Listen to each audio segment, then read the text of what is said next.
Welcome to MBTV news.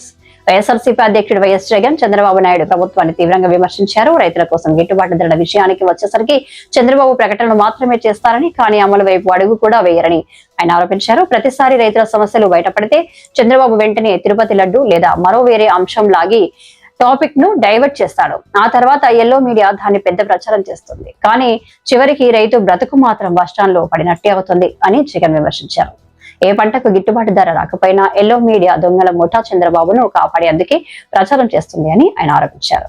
ప్రతి విషయంలోనూ చంద్రబాబు నాయుడు గారు ఏదైనా జరిగినప్పుడు డ్రామా చేస్తాడు. వెంటనే చేసేస్తాము, వెంటనే 10,000 మంది రైతులతో ఫోన్ లో మాట్లాడాడు అంటాడు. ఇదిగో చేసేస్తున్నాం అని అంటాడు. మొన్న ఏమంటాడు, ఉల్లి రైతుకి ఏమంటాడు, హెక్టార్ కి 50,000 అన్నాడు. దాని ముందు 1,200 రూపాయలు పర్ క్వింటాల్ కొంటానన్నాడు. అది కొనలా. అది పోయి మళ్ళీ ఆ తర్వాత 50,000 రూపాయలు పర్ హెక్టార్ కి ఇస్తాడు. అది బాయా. ఆ తర్వాత scene cut. Chandrababu topic divert. మళ్ళీ ఏదో అంటాడు, టాపిక్ డైవర్ట్ చేసేందుకు ఏదో గుళ్ళో లడ్డు అంటాడు, ఇంకోటి అంటాడు. అయ్యినాడు ఆంధ్రజ్యోతి టీవీ5 డంక టాపిక్ దాంట్లో డైవర్ట్ చేస్తారు. రైతుల బతుకులు మళ్ళీ బస్ స్టాండ్. ఆ పంటలకు కూడా గిట్టుబాటు ధర రాకపోయినా గానీ ఈనాడు, ఆంధ్రజ్యోతి, ఆ టీవీ5, ఆ దొంగల ముఠ వీళ్ళంతా కలిసి రాష్ట్రాన్ని లూటీ చేస్తారు. లూటీ చేసిన సొమ్ముని వీళ్ళంతా కలిసి పంచుకుంటారు కాబట్టి చంద్రబాబు నాయుడు ఏం చేసినా గానీ డంకా బడా కొట్టడం, టాపిక్ డైవర్ట్ చేయాలి. అయ్యా చంద్రబాబు నాయుడు గారు, నువ్వు గన పట్టించుకునే కార్యక్రమం చేయకపోతే త్వరలోనే రైతుల తరఫున మరో గొప్ప ఉద్యమం మళ్ళా జరుగుతుంది. ఇప్పటికే ఫీజు రీయింబర్స్మెంట్ అందక పిల్లలు కూడా అగసాట్లు పడతా ఉన్నారు. వాళ్ళ తరఫున కూడా పోరాటం చేసే పరిస్థితులు. దాదాపుగా ఫీజు రీయింబర్స్మెంట్ డిసెంబర్కి వస్తే 8 క్వార్టర్స్ ఫీజులు కూడా ఇవ్వాలి. ఒక్కొక్క క్వార్టర్కు 700 కోట్లు అంటే 8 × 7 అంటే 5,600 కోట్లు. ఇచ్చింది కేవలం 700 కోట్లు.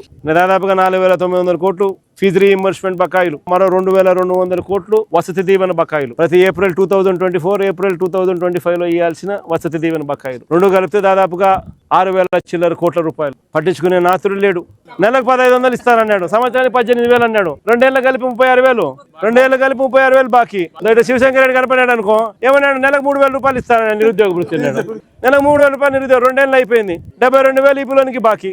72,000 పరిస్థితి అంతే. ఆ చెల్లెమ్మకు బాకీ 36,000. ఆయన పరిస్థితి అంతే. 36,000.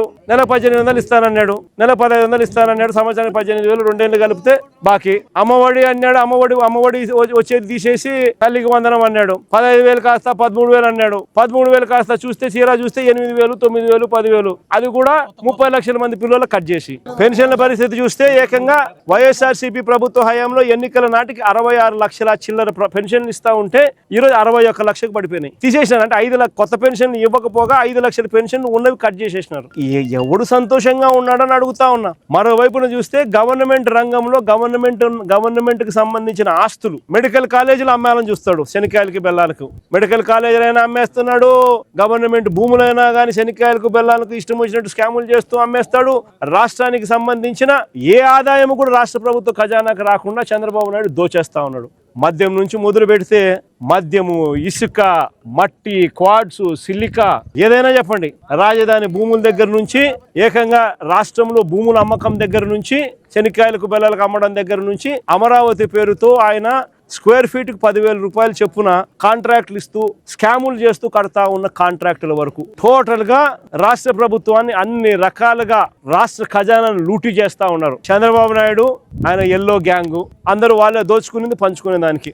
దీనికే వాళ్ళకి సమయం సరిపోవడంలా. రైతుల పరిస్థితి పట్టించుకునే పరిస్థితి సమయం ఉందా చంద్రబాబు నాయుడు అని చంద్రబాబు నాయుడు గట్టిగా అడుగుతా ఉన్నా. అయ్యా చంద్రబాబు నాయుడు, మేలుకోకపోతే వీళ్ళందరి తరఫున రాబోయే రోజుల్లో తీవ్రమైన ఉద్యమాలు తప్పకుండా జరుగుతాయి. చంద్రబాబు నాయుడు గారిని గద్దె దింపే కాలం కూడా త్వరలోనే వస్తుంది. దేవుడు మొటికాయలు వేస్తాడు. ప్రజలు కూడా గట్టిగా చంద్రబాబు నాయుడు దింపే రోజులు త్వరలోనే ఉన్నాయని చంద్రబాబు నాయుడు గట్టిగా మందలిస్తూ చెప్తారు.